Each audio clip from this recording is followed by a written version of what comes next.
This isn't just a travel document. It is your identity, it is your dignity at global borders. But what happens when your passport ranks 85th in the world? Nothing much. You are required to wait more, you are required to produce more evidence, and you get judged more. Not because of who you are as a person, but because what passport you carry. Hi everyone, my name is Chirag Anthony Philip, and today I am starting the conversation which I believe should have started long ago: strengthening the Indian passport. India is the fourth largest economy in the world. We are sending rockets to the moon and CEOs to the global boardrooms. And yet our passport ranks behind the countries whom we have far outpaced in the global influence. As per Hanley's Passport Index, our passport ranking stands at 85th. This means that Indian nationals can travel across 62 destinations visa-free. In contrast, Singaporeans can travel across 194 destinations and Germans across 190. And there are many other Western countries as well with some sort of similar numbers. So isn't it the right time to ask why? So let's understand what's the root cause, what's holding us back, and how the world interprets Indian immigration system. Well, here's how the world sees an immigration system that is easy to entry, harder to monitor, low visa fees, longer duration, and limited scrutiny. When I spoke about low visa fee, I would like to explain with an example. I would like to compare two countries, the USA and the UK. Let's first dig into the USA. Unlike many other Western countries, USA charges significantly more as compared to India for all the visa applications filed by an Indian national. Let's take an example of one of those categories, which is B1 and B2 visas. The cost for an Indian national to gain these visas is somewhere around $185. But at the same time, let's compare the similar sort of visa given by India to the US national. You know the price? India charges the US national an amount of $100. Now let's compare with the UK. The UK has been significantly charging Indian nationals. Let's take their example, a basic example of their 5-year long-term visitor visas. An Indian national who wants to gain a 5-year visitor visa for the UK, it costs somewhere around 98,000 rupees. Whereas if India provides the same 5-year visitor visa category to the UK national, it costs just 16,000 rupees, which is somewhere around $200. Let's dig into the concept of longer visa durations. It has been quite evidential that as per Ministry of External Affairs website, any foreign national who wants to visit India, they can choose the duration of the visa for visiting India at their discretion. However, when you compare the same thing in the Western countries, an Indian national doesn't even get a chance to pick the visa duration, because the duration of the visa to be given is always in the discretionary power of the immigration official. So let's talk about what the visitor visas do in purpose. Long visa durations enable visitors to stay for months, and many of them don't leave on time. This leniency may be noble, but it comes at a cost. That is, our global credibility. We have just seen recently where thousands of unauthorized Bangladeshis, Pakistani nationals have been illegally residing in India for decades. Some of the causes are also related to lax return check systems. What does this mean?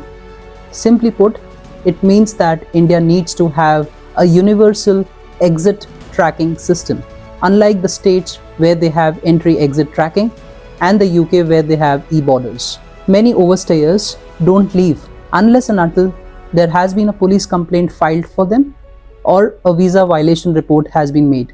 There is also a lack of biometric exit data. What this means that a person, let's say, has entered India on a particular type of visa. Now that person has departed. The same person can now enter India under a different name using a different passport. I'm talking about especially from our neighborhood countries. Unlike Indian nationals, wherever an Indian travels across Western borders, they get checked thoroughly, not once but twice. But at the customs, we do not check much when a foreign national arrives in India. Security loopholes are not just domestic risks, they are diplomatic signals. When foreign nationals enter on visitor visas, they earn untaxed income by working informally. You know how? By participating in media gigs, advertisement, and many underground businesses, which typically undermines the system. We have also witnessed something similar in the financial world, where scams have real foreign fingerprints. Yes, you are right. I'm talking about the UAE broker investment firm, which vanished overnight, leaving the investors and the Indian expats high and dry. So how India can build passport power? Well, we don't need to follow the world, we need to lead to it. Here's how we can fix it. Shorter visitor visa durations, reduce it from 5 years, give it only for 3 months, either single entry or multiple entry.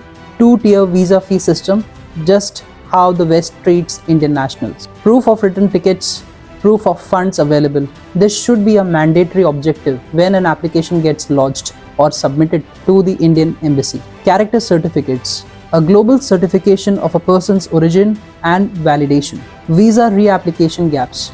Now this is a very crucial term. What does this mean? This means that Indian immigration system should introduce stand-down periods. Typically for a person who is entering as a foreign national, let's say on a visitor visa for 3 months, be it on a single entry or multiple entry. That person can stay in India for 3 months, then they need to depart India and go back to their home country, and only after 3 months they can come back and reapply another visitor visa or any suitable visa they prefer. This solves the purpose of India gaining recurring income out of it. Immigration raids for overstayers. We have witnessed a successful immigration raid where we saw thousands of illegal Pakistanis and Bangladeshi nationals living in the country for decades. Side by side, we also need to track the economic impact of foreign entrants. Having said that, Indian immigration system should also introduce Indian entrepreneurial visa, similar to something we call in UAE as golden visa. But our visa should come with defined deliverables along with proper audits. India doesn't need more open doors. It needs better guarded gateways. Now that we have discussed so many things which can make a passport strengthen and uplift the ranking, I'm sure there is this term now going to come, and it is good to talk about the elephant in the room. Yes, you are right, which is called diplomacy. So the big play which I am talking about is called strategic diplomacy.